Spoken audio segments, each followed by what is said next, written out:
Bismillahirrahmanirrahim. Assalamualaikum warahmatullahi wabarakatuh. Alhamdulillah, kita diberi kesempatan untuk bisa belajar dalam keadaan sehat walaupun dalam masa pandemi. Pada kesempatan kali ini, Ibu akan menjelaskan materi sholat sunnah yang ada di kelas 8. Kita langsung saja masuk ke materinya. Apa itu sholat sunnah?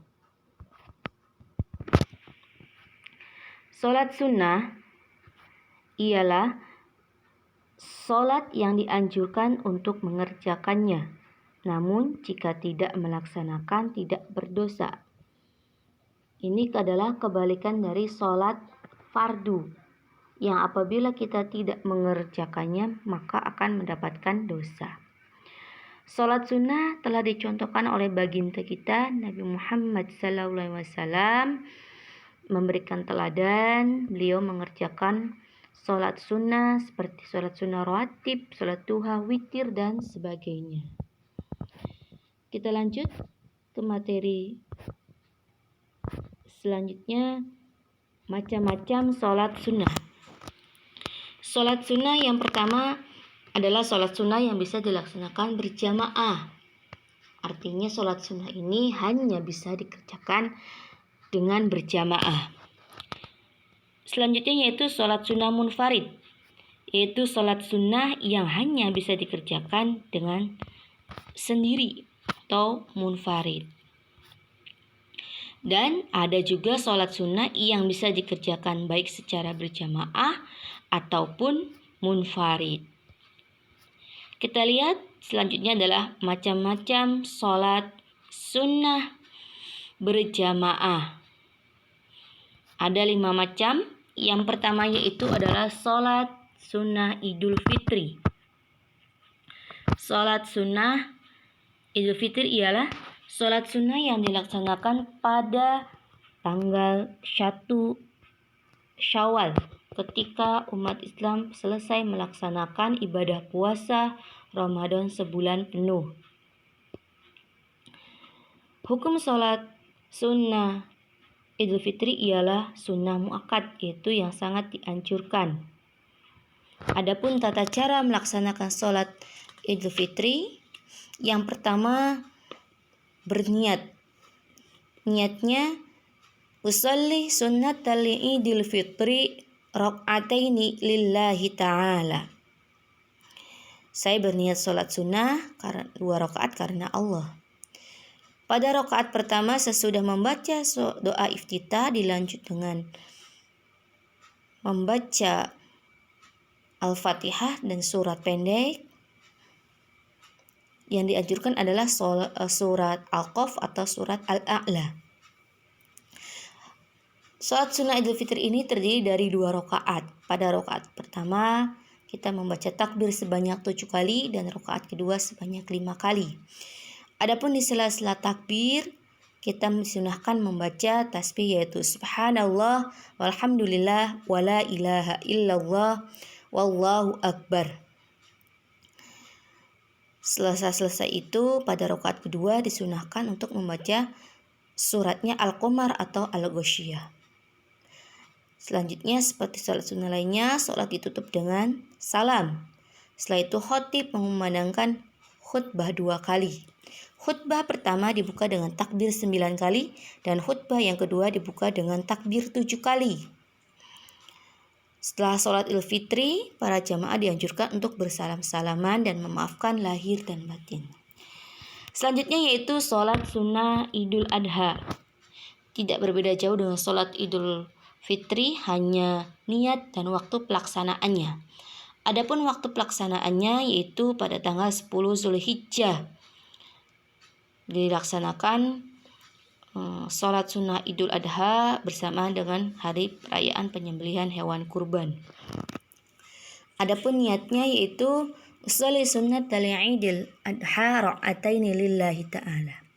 Adapun yang lainnya sama halnya dengan sholat sunnah Idul Fitri. Selanjutnya yaitu sholat sunnah kusuf. Sholat sunnah kusuf ialah sholat sunnah yang dilaksanakan terjadi peristiwa gerhana bulan.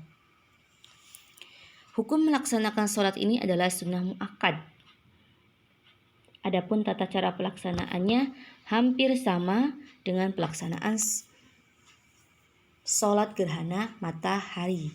Niatnya yaitu usolli sunnatal kusufi ra'ataini ma'muman lillahi ta'ala. Adapun sholat selanjutnya yaitu sholat khusuf, yaitu gerhana matahari. Niatnya yaitu usolli sunnatal khusufi ra'ataini ma'muman lillahi ta'ala.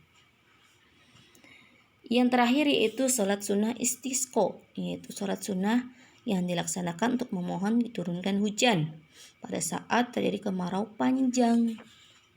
Adapun tata cara pelaksanaannya yaitu ketika semua bersiap untuk sholat, muadzin tidak perlu mengumandangkan adzan dan iqamah. Cukup dengan seruan as-sholatu jami'atan.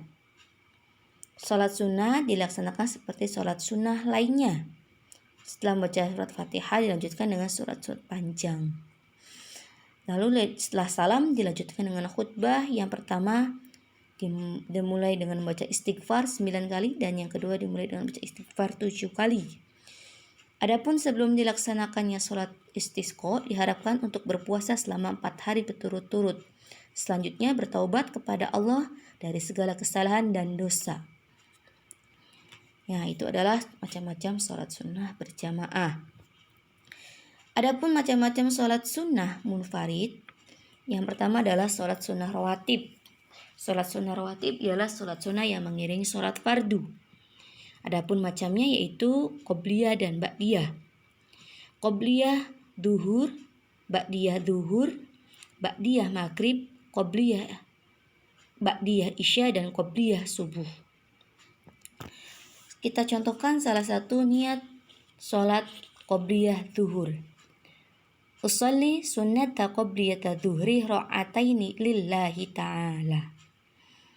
Hukum melaksanakan sholat rawatib ini adalah sunnah muakkad. Selanjutnya yaitu sholat sunnah tahiyatul masjid. Sholat sunnah tahiyatul masjid ialah sholat sunnah yang dilaksanakan untuk menghormati masjid. Sholat sunnah disunnahkan bagi setiap muslim ketika masuk masjid. Adapun niatnya adalah usolli sunnah tahiyatul masjidi ra'ataini lillahi ta'ala. Sholat ini dilakukan hendak masuk masjid, disunahkan untuk mendahulukan kaki kanan. Jika sudah masuk ke dalam masjid, hendaknya sebelum duduk kita mengerjakan sholat sunnah tahiyatul masjid. Jadi jangan duduk dulu kalau mau melaksanakan sholat sunnah tahiyatul masjid.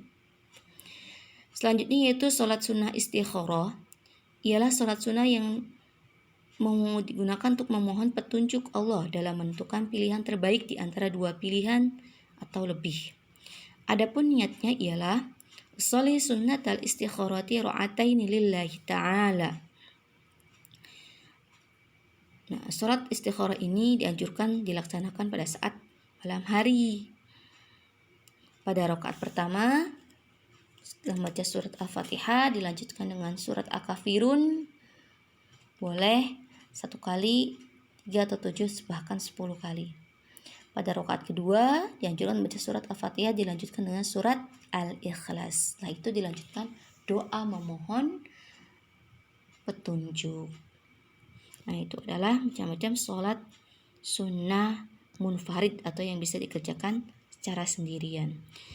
Ada lagi sholat sunnah yang bisa dikerjakan secara berjamaah dan juga bisa dilaksanakan secara sendiri ataupun munfarid. Apa saja sholat sunnah yang bisa dilaksanakan baik berjamaah atau munfarid? Yang pertama yaitu sholat sunnah tarawih. Sholat sunnah tarawih ialah sholat sunnah yang dilaksanakan pada bulan Ramadan. Setelah sholat isya, kita dianjurkan sholat tarawih. Sholat tarawih, adapun niatnya yaitu sholi sunnat tarawih rakaataini lillahi ta'ala. Adapun jumlah rakaatnya kita bisa memilih untuk melaksanakannya. Perbedaan jumlah bilang rakaat ini tidak perlu dipermasalahkan, ya. Mau yang 20 rakaat ataupun yang 8 rakaat, ya, itu bebas, tidak jadi masalah. Selanjutnya yaitu adalah sholat sunnah witir. Sholat sunnah witir ialah sholat yang dilaksanakan dengan bilangan ganjil 1, 3, 5, 7 dan seterusnya. Adapun niatnya adalah usolli sunnatal witri rakaataini lillahi ta'ala. Ya, ini adalah sholat bilangan ganjil. Selanjutnya itu adalah sholat sunnah duha, ialah sholat sunnah yang disebut dengan sholat awabin duha. Waktunya yaitu ketika pukul 7, sekitar pukul 7 sampai menjelang sholat duhur. Adapun rakaatnya paling sedikit adalah 2 rakaat dan paling banyak adalah 12 rakaat. Niatnya yaitu usolli sunnata duha rakaataini lillahi ta'ala. Ya, selanjutnya yaitu sholat sunnah tahajud. Sholat sunnah tahajud ialah sholat sunnah yang dikerjakan pada sebagian waktu malam hari. Sholat tahajud adalah bagian dari qiyamul lail, sholat malam yang diperintahkan oleh Allah Subhanahu wa taala. Adapun niatnya ialah usolli sunnat tahajudi rakaataini lillahi ta'ala. Selanjutnya yaitu adalah sholat sunnah tasbih. Sholat sunnah tasbih ialah sholat sunnah yang dilaksanakan dengan memperbanyak bacaan tasbih. Sholat tasbih ini merupakan sunnah khusus dengan baca tasbih sebanyak 300 kali. Adapun bacaan niatnya adalah usolli sunnat tasbihi arba'a raka'atin lillahi ta'ala. Jadi 300 ini dibagi menjadi 4 rakaat. Adapun baca tasbihnya yaitu setelah membaca surat Al-Fatihah membaca 15 kali, setelah ruku membaca 10 kali, setelah bangun dari ruku 10 kali, ketika sujud pertama 10 kali, ketika duduk di antara dua sujud 10 kali, ketika sujud kedua membaca tasbih 10 kali, dan ketika akan berdiri juga 10 kali. Jumlahnya adalah 75 dikali 4, 300 kali bacaan tasbih. Yaitu adalah sholat sunnah tasbih yang memperbanyak bacaan tasbih. Selanjutnya yaitu hikmah dari sholat sunnah berjamaah. Apa saja hikmahnya? Yang pertama, mendatangkan keberkahan. Semakin sering kita melaksanakan sholat sunnah dengan berjamaah, hidup kita akan semakin lebih berkah. Selanjutnya yaitu menambahkan kesempurnaan sholat fardu. Tentunya ini adalah salah satu keutamaan dari sholat sunnah. Selanjutnya yaitu menghapuskan dosa. Dengan melaksanakan sholat sunnah, dosa kita bisa dihapuskan dengannya. Terakhir yaitu menyambung silaturahim. Dengan mengikuti sholat sunnah berjamaah, kita bisa menyambung silaturahmi dengan seluruh jamaah yang ada. Nah, tugas selanjutnya yaitu adalah praktekkan salah satu macam sholat sunnah dari macam-macam sholat sunnah yang sudah dijelaskan. Ibu minta kalian mempraktekkan, ya, satu jenis sholat sunnah dari sholat sunnah yang ada, baik secara berjamaah, munfarid atau berjamaah dan munfarid. Demikian yang dapat disampaikan, semoga dapat diambil manfaatnya. Ibu ucapkan terima kasih. Assalamualaikum warahmatullahi wabarakatuh.